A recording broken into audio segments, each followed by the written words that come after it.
Bonjour, j'espère que vous allez bien et que vous êtes bien installés. Vous écoutez l'épisode 20 de Mieux dans son corps, le podcast qui vous donne une autre idée de la perte de poids. Aujourd'hui, dans la perte de poids, quel type d'alimentation choisir ? Je souhaite dédier cet épisode à tous ces consultants ou consultantes qui parfois m'appellent totalement perdus. Et ils sont perdus dans une surabondance d'informations. Alors certes, nous avons la chance d'avoir accès à ces informations.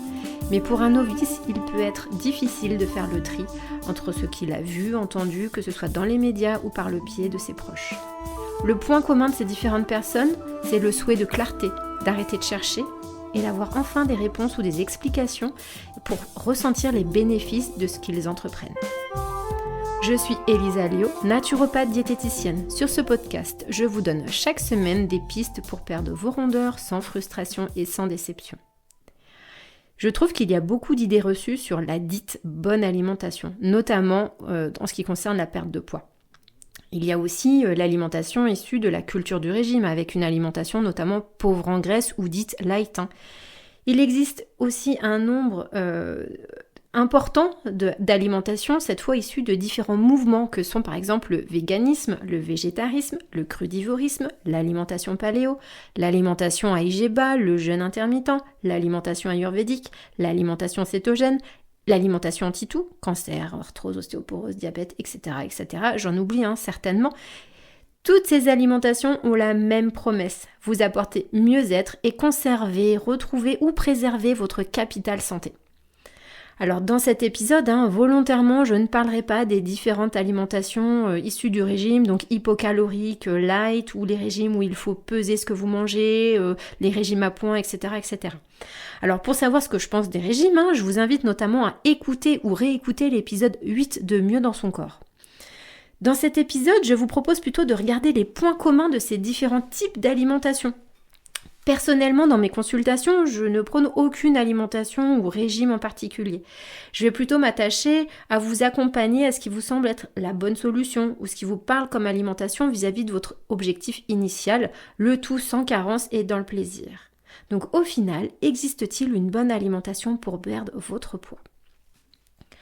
Au-delà du choix d'alimentation, à proprement parler, ces différentes approches de l'alimentation parlent de manger en quantité modérée ou en quantité juste.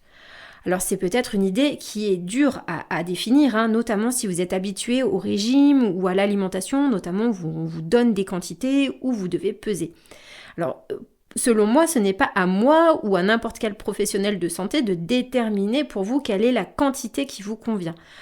Pour moi, avec ce type de comportement, on ne peut pas parler d'autonomie alimentaire. Et une de mes intentions en consultation, c'est vraiment de vous amener à être autonome sur les quantités, que vous soyez vraiment la seule personne à ressentir, et notamment ressentir pour définir la quantité qui est bonne pour vous, qui vous permette de ressentir la satiété. Alors c'est pourquoi il est important d'être au clair avec sa sensation de satiété et de faim. Pour moi, c'est vraiment le point de départ d'un comportement autonome vis-à-vis de son alimentation.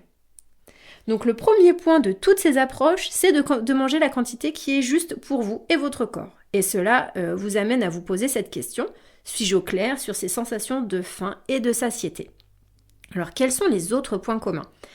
Ces approches ont en commun l'absence ou une très faible consommation de produits industriels. Alors je vous donne ma définition de produits industriels. C'est tous les produits transformés et préparés par les industriels. Tout produit préemballé ne nécessitant aucune préparation. Donc en partant de cette définition, lorsque vous vous rendez dans un supermarché, vous pouvez blacklister, éviter de très nombreux rayons. Donc notamment, voici plusieurs exemples. Les entrées préparées comme les salades toutes prêtes, les carottes râpées en vinaigrette, les charcuteries, les pâtes fourrées, les pizzas fraîches ou surgelées, les plats de poisson en sauce surgelée ou au rayon traiteur, les plats préparés, quelle que soit leur marque, même de régime, les tartinades apéro, même de poisson, le surimi, les biscuits apéritifs, les poêlées de légumes préparés, les conserves de lentilles ou tout autre plat préparé en conserve, type paella, taboulé, les desserts gourmands lactés ou non, les soupes fraîches ou en briques, les gâteaux, les biscuits, les glaces, les sorbets, les bonbons, etc. Et j'en passe certainement, il m'est difficile de vous donner une liste complète de tous ces plats préparés. Pour avoir une idée plus précise, je vous invite à faire vos courses sur le marché ou auprès de producteurs locaux. Ça vous donne un peu une idée de ce qu'est un plat industriel. Alors oui, ça induit de se mettre en cuisine, ça induit qu'il est nécessaire d'éplucher, couper, préparer et cuisiner vos aliments. Alors pourquoi éviter ces nombreux plats industriels qui sont si pratiques pour la vie quotidienne ? Alors tout d'abord, il y a les additifs et les conservateurs. Il semblerait que ces additifs et ces conservateurs jouent un rôle en favorisant notamment un terrain propice au développement des troubles et des maladies. Deuxième point, les industriels utilisent le sel et le sucre comme conservateurs et exhausteurs de goût. Ces exhausteurs de goût vous donnent de l'appétence et l'envie de continuer à manger quelle que soit votre sensation de satiété. Vous mangez plus que ce dont vous avez réellement besoin et donc ça favorise la prise de poids. On parle aussi de sucre caché. Alors pourquoi caché ? Parce que vous ne le trouvez pas forcément, ce terme de sucre, dans la liste des ingrédients. Il y a aussi des dérivés du sucre qui ont les mêmes impacts sur l'organisme. Sachez que le sucre est composé de 2 glucides, que sont le glucose et le fructose. Je vous cite les noms car parfois dans certains produits, vous verrez, vous pouvez voir noter par exemple sirop de glucose ou sirop de fructose ou encore d'autres noms charmants. Sachez que ce sont des sucres transformés, sous une forme sous laquelle en fait ils ne permettent pas d'augmenter les calories du produit fini. C'est ce que recherchent les industriels. Mais pour autant, il y a du sucre et ils interviennent dans une éventuelle dépendance au sucre. Alors au sujet de la dépendance au sucre, je vous rappelle qu'il existe 2 épisodes sur le sujet. Il s'agit des épisodes 11 et 12. Troisième point, sur ces plats industriels, sachez qu'ils sont considérés comme des produits nutritivement pauvres. Alors qu'est-ce que ça veut dire ? C'est vrai qu'on associe régulièrement le terme nutrition aux protéines, lipides et glucides. Alors que par nutritionnellement pauvre, j'entends cette fois un produit qui contient très peu de vitamines, de minéraux et d'oligo-éléments. C'est vrai qu'on entend assez peu parler de ces micronutriments qui sont pourtant indispensables au bon fonctionnement de notre organisme. Donc, les points communs entre ces différents types d'alimentation qui prônent bien-être, perte de poids et préservation du capital santé sont consommer une quantité qui est juste et modérée, c'est-à-dire être en connexion avec sa sensation de faim et de satiété, éviter la consommation de produits industriels riches en additifs, en conservateurs et pauvres en micronutriments. Et de fait, favoriser la consommation de produits frais, de fruits et légumes frais, crus ou cuits de saison, c'est-à-dire sans conservateurs, sans additifs, plus ou moins sans pesticides et riches en ces fameux micronutriments. Donc, quelle que soit l'approche de l'alimentation que vous choisissez d'adopter, il est important que vous soyez au clair avec votre sensation de faim et de satiété.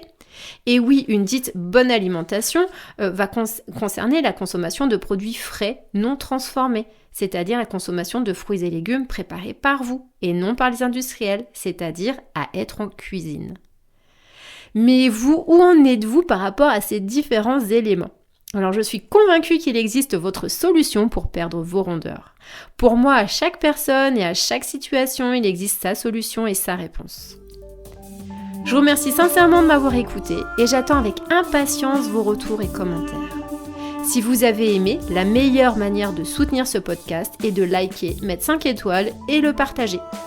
Je vous souhaite une très belle journée et je vous dis à très vite pour le prochain épisode de Mieux dans son corps, le podcast qui vous donne une autre idée de la perte de poids.